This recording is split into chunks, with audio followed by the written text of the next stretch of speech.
बिस्मिल्लाहिर्रहमानिर्रहीम अस्सलामुअलैकुम। आज मैं आपके साथ बीफ पाई बनाने की रेसिपी शेयर कर रही हूँ।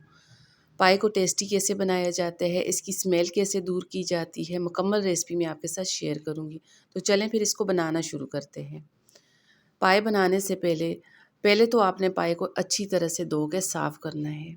इसके अंदर किसी किस्म की कोई भी कचरा, कोई इसके ऊपर जो बाल लगे होते हैं वो बिल्कुल ख़त्म होने चाहिए। पाई को धोना बहुत ही लाजमी है। इसको धोने के लिए क्या करना होगा, इसको धोने के लिए नीम गर्म पानी से आपने इसको धोना है। 4 से 5 बार आपने इसको नीम गर्म पानी से धोना है। उसके बाद इस तरह छुरी की मदद से इसको ऊपर से इस तरह रगड़ के साफ़ करना है। क्योंकि जब हम पाई को धोते हैं इसमें जो बड़े बड़े बाल होते हैं वो तो निकल जाते हैं, लेकिन छोटे छोटे बाल जो हमको नज़र नहीं आते वो नहीं निकलते। अगर आप इस तरह छुरी की मदद से इसको साफ़ करेंगे, जो छोटे छोटे बाल भी होंगे वो भी अच्छी तरह से साफ़ हो जाएंगे। इसकी ऊपर जो मेल सी लगी होती है वो भी अच्छी तरह से साफ़ हो जाएगी। उसके बाद नीम गर्म पानी के साथ हमने इस तरह हाथों की मदद से एक एक पीस को उठा के साफ़ करेंगे। अच्छी तरह रगड़ के इनको साफ़ करना है ताकि पाए हमारे अच्छी तरह से साफ़ हो जाए। अच्छा, पहला हमारा मेन काम तो हो गया कि पाए को हमने अच्छी तरह से धो के साफ़ करना है। इनको अच्छी तरह धोना बहुत ही ज़रूरी है। उसके बाद अगला जो हमारा काम है वो है इनको बॉयल करना। बॉयल करने के लिए इस तरह एक पतीला लेंगे, इसमें मैं शामिल करूँगी पाए। तो हमारे पास बड़े के पाए हैं, तकरीबन इनका वज़न है 2 किलो। इनको अच्छी तरह धो के साफ़ करके इस तरह पतीली में डाल देंगे। आप चाहें तो इनको प्रेशर कुकर में भी बना सकते हैं, लेकिन अगर आपको इसका असल जायका चाहिए तो आपने इनको बॉयल करना है इस तरह पतीली में। पाए शामिल करने के बाद अब मैं इसमें शामिल करूँगी प्याज। 2 साबुत प्याज, इनका छिलका उतार के प्याज इसमें डाल देंगे। एक साबुत लहसुन इसमें शामिल करेंगे। लहसुन को आपने अच्छी तरह धो के साफ़ करके इसमें शामिल करना है। हरी मिर्चें 4 से 5 अदद इसमें डाल देंगे। उसके बाद मैं इसमें शामिल करूँगी कुछ साबुत खड़े मसाले। अच्छा, मसालों में मैंने इसमें शामिल किए हैं 2 तेज़पात के पत्ते, 4 से 5 लौंग शामिल करेंगे, 2 बड़ी इलायची, 4 से 5 छोटी इलायची, साबुत काली मिर्चें इसमें 1 बड़ी चम्मच शामिल करेंगे, बादियान के फूल डाल देंगे 2, जावित्री का 1 पीस शामिल करेंगे और मैंने इसमें शामिल किए हैं दालचीनी के टुकड़े। अगर आपके पास साबुत दालचीनी है तो 2 टुकड़े आप इसमें शामिल कर दें। उसके बाद 1 चम्मच मैंने इसमें शामिल किया है नमक। हल्दी पाउडर इसमें शामिल करेंगे 1 चम्मच। अच्छा, ये तमाम चीज़ें इसमें शामिल करने के बाद अब हमने इसमें शामिल करना है पानी। अच्छा, पानी डाल के पहले आपने इनको अच्छी तरह से बॉयल करना है। पहले एक बॉयल आना चाहिए, उसके बाद आपने इनको कवर लगा के पकने के लिए छोड़ना है। जब तक इसमें अच्छी तरह से बॉयल नहीं आ जाता तब तक आपने इसको कवर नहीं लगाना। पहले अच्छा से इसमें बॉयल आना चाहिए, तमाम चीज़ें अच्छी तरह से एक बार बॉयल होनी चाहिए। जैसे ही तमाम चीज़ों में अच्छा सा बॉयल आ जाए, उसके बाद आंच को बिल्कुल हल्की करके कवर लगा के इसको आपने पकने के लिए छोड़ देना है। बीच में आप चेक करते रहें, अगर आपको लगे पानी कम हो रहा है तो पानी मज़ीद भी आप ऐड कर सकते हैं। तो मैं इधर इसको कवर लगा के पकने के लिए छोड़ दूँगी। तकरीबन 5 से 6 घंटे के लिए बिल्कुल हल्की आंच करके 5 से 6 घंटे के लिए आपने इसको इधर पकने के लिए छोड़ देना है। इससे आपके पाए बहुत ही टेस्टी बनेंगे, कमाल के बनेंगे। पाए भी अच्छी तरह से गल जाएंगे। तो इधर आप देख सकते हैं मैंने इनको तकरीबन 5 घंटे के लिए पकने के लिए छोड़ दिया था। पाए माशाल्लाह से बहुत ही अच्छी तरह से गल चुके हैं। अब हमारा अगला जो काम है वो है इनको अच्छी तरह से छान के इनकी यखनी अलग कर लेंगे।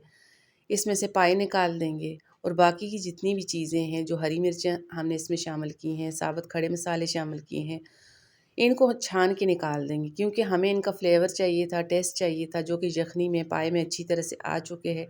इनको ज़ाया कर देंगे, इनको दोबारा से इसमें शामिल नहीं करेंगे। अब हमने इनका मसाला तैयार करना है। मसाला तैयार करने के लिए इस तरह मैंने ली है एक कढ़ाई, इसमें 1 कप मैंने शामिल किया है घी। जैसे हमारा घी थोड़ा सा गर्म हो जाता है उसके बाद मैंने इसमें शामिल किया है प्याज का पेस्ट। प्याज को आपने काट के इसमें शामिल नहीं करना क्योंकि पाए की ग्रेवी में प्याज तैरता हुआ बिल्कुल भी अच्छा नहीं लगता। आपने इधर इसका पेस्ट बना के इसमें शामिल करना है। मैंने 2 अदद प्याज लिए, उनका पेस्ट बना के इसमें शामिल किए है। प्याज का पेस्ट शामिल करने के बाद अब मैं साथ में इसमें शामिल करूँगी लहसुन अदरक का पेस्ट। 2 चम्मच भर के इसमें लहसुन अदरक का पेस्ट डाल देंगे। ये तमाम चीज़ें शामिल करने के बाद इन तमाम चीज़ों को हमने इधर घी में अच्छा सा फ्राई करना है। बस इतना फ्राई करना है कि इसका कलर चेंज हो जाए। क्योंकि जब प्याज का पेस्ट बना के इसमें शामिल किया जाता है तो इसका कलर बहुत ज़्यादा डार्क नहीं होता, भले जितनी भी बुनाई की जाए जल जाता है लेकिन कलर इसका इस तरह चेंज नहीं होता।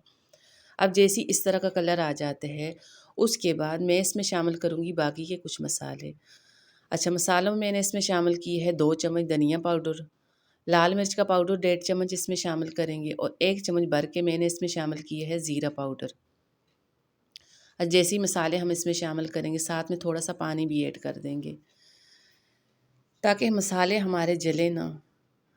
पानी ऐड करके अब हमने इधर इसकी अच्छी सी मसाले के साथ करनी है बुनाई ताकि मसाले का जो कच्चापन होता है वो अच्छी तरह से ख़त्म हो जाए। अब जैसे ही इधर मसाले की अच्छी सी बुनाई हो जाती है उसके बाद मैं इसमें शामिल करूँगी पाए। अच्छा, पाए की यखनी को हमने अच्छी तरह से छान लिया था, यखनी को अलग कर लिया था, पाए अलग कर लिए थे। पाए इसमें डाल देंगे। पाए शामिल करने के बाद 6 से 7 मिनट इधर हमने इनकी करनी है अच्छी सी बनाई। इस तरह पाए के अंदर जितनी भी स्मेल होती है वो अच्छी तरह से ख़त्म हो जाती है, पाए की स्मेल बिल्कुल भी नहीं रहती। अच्छा, पाए बॉयल करने के लिए अगर आप इसमें साबुत प्याज, लहसुन ये चीज़ें शामिल करेंगे तो ये चीज़ें शामिल करके इनको बॉयल करने से तब भी इनकी स्मेल अच्छी तरह से ख़त्म हो जाती है। जो थोड़ी बहुत कसर रहती है स्मेल की, जब इधर इनकी बुनाई आप करेंगे तो बुनाई के दौरान भी इसकी जितनी भी स्मेल होगी पाई की वो अच्छी तरह से ख़त्म हो जाएगी। इनका बहुत ही कमाल का टेस्ट बनेगा अगर आप इस स्टेज में इसकी अच्छी सी बुनाई करेंगे। अच्छा, बहुत से लोग अपने घरों में पाए बनाते हैं। पाए बनाने के लिए इनको बॉयल किए जाते हैं मसालों के साथ। उसके बाद अलग से इसका तड़का तैयार किया जाता है, वो तड़का उठा के इसमें शामिल कर देते हैं। यकीन करें इस तरह पाए का असल वाला ज़ायका आपको खाने को बिल्कुल नहीं मिलेगा। अगर आपको इसका असल ज़ायका चाहिए, ओरिजिनल टेस्ट चाहिए, तो आप इस तरह मेरी रेसिपी फ़ॉलो करके इस तरह मेरे तरीके से एक बार पाए बना के देखें। यकीन करें आपको भी इसका टेस्ट, इसका फ्लेवर बड़ा पसंद आएगा। ये बहुत ही मज़े के बन के तैयार होते हैं। अब जैसे ही इधर पाई की अच्छी सी बुनाई हो जाती है, अच्छी सी बुनाई करने के बाद अब मैंने इसमें शामिल की है यखनी। यखनी को हमने छान लिया था, इसमें जितने भी साबुत खड़े मसाले थे हमें उनका सिर्फ फ्लेवर चाहिए था, वो फ्लेवर यखनी में अच्छी तरह से आ चुका है। मसाले निकाल के यखनी अच्छी तरह से छान के यखनी इसमें डाल देंगे। यखनी शामिल करने के बाद अब जैसे ही इसमें अच्छा सा बॉयल आ जाता है उसके बाद इससे तकरीबन 10 से 15 मिनट के लिए इसको कवर लगा के पकने के लिए छोड़ देंगे। इससे इसका टेस्ट, इसका फ्लेवर मज़ीद अच्छा हो जाता है। अब इधर आप देख सकते हैं यखनी हमारी मज़ीद गाढ़ी हो चुकी है। बहुत ही मज़े के हमारे ज़ायकेदार पाए बन के तैयार हो चुके हैं। अच्छा, अब मैं इसमें शामिल करूँगी नमक। पहले मैंने मसालों के साथ इसमें नमक शामिल नहीं किया था क्योंकि जब हमने पाए को बॉयल किया था तब इसमें नमक ऐड किया था। दोबारा मसालों के साथ मैंने इसमें नमक शामिल नहीं किया था। इधर इस स्टेज में पहले नमक चेक करेंगे जितना आपको कम लगे, क्योंकि यखनी में पहले से नमक मौजूद है। इस स्टेज में जितना आपको नमक कम लगे इस स्टेज में आपने चेक करके नमक इसमें मज़ीद शामिल करना है। तो मुझे नमक कम लग रहा था, मज़ीद मैंने 1 चम्मच इसमें नमक और शामिल किए है। साथ में मैंने इसमें शामिल किया है पिसा गरम मसाला, तो 1 चम्मच इसमें पिसा गरम मसाला डाल देंगे और इसको अच्छी तरह से मिक्स करेंगे। उसके बाद इसके फ्लेवर को मज़ीद बढ़ाने के लिए मैंने इसमें शामिल किए है हरा धनिया। इस तरह फ्रेश हरा धनिया काट के इसमें शामिल कर लेंगे तो माशाल्लाह से बहुत ही मज़े के हमारे टेस्टी पाए बन के तैयार हो चुके हैं।